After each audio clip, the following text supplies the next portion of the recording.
আবারও ধূপগুড়িতে মৌমাছির কামড়ে আক্রান্ত এক ব্যক্তি। ঘটনাটি ঘটেছে শুক্রবার ধূপগুড়ি পৌরসভার ৯ নম্বর ওয়ার্ডের পাকাধুরা মোড় সংলগ্ন এলাকায়। জানা যায়, সদানন্দ রায় বারোঘরিয়া অঞ্চলের ৫৫ মোড়ের বাসিন্দা। তিনি নিত্যদিনের মতো রাজমিস্ত্রির কাজে সাইকেলে চেপে যাচ্ছেন। এমন সময় গাছ থেকে মৌমাছির চাক মাথার উপরে এসে পড়ে। তৎক্ষণাৎ সাইকেল, মোবাইল ফোন এবং পায়ের জুতো ফেলে দিয়ে নিজেকে বাঁচার চেষ্টা করেন। নিরুপায় হয়ে তিনি পাশের পুকুরে লাফ দেন। তারপরে স্থানীয় বাসিন্দাদের সহযোগিতায় টোটোতে করে ধূপগুড়ি মহকুমা হাসপাতালে পাঠানোর ব্যবস্থা করেন।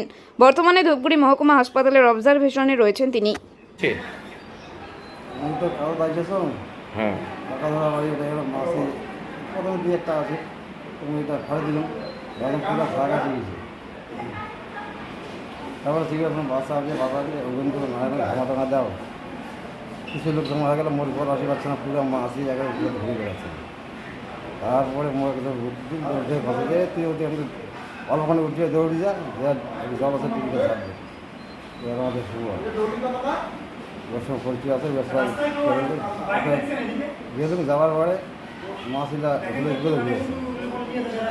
তারপরে মাছগুলো কামড় সেগুলো অটোমেটিক উঠিয়ে আসে, জমি জমা বারবার যাবে। তারপরে একটু খারাপ করি, একটু মানুষটা অভাব।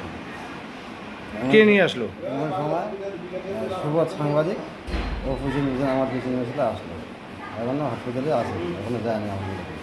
নিজের টাকা পয়সা দিয়ে যে খাবার খাওয়া দিয়ে ওষুধ কিনে আনলে, ইন্স্যুরেন্স কিনে আনলে।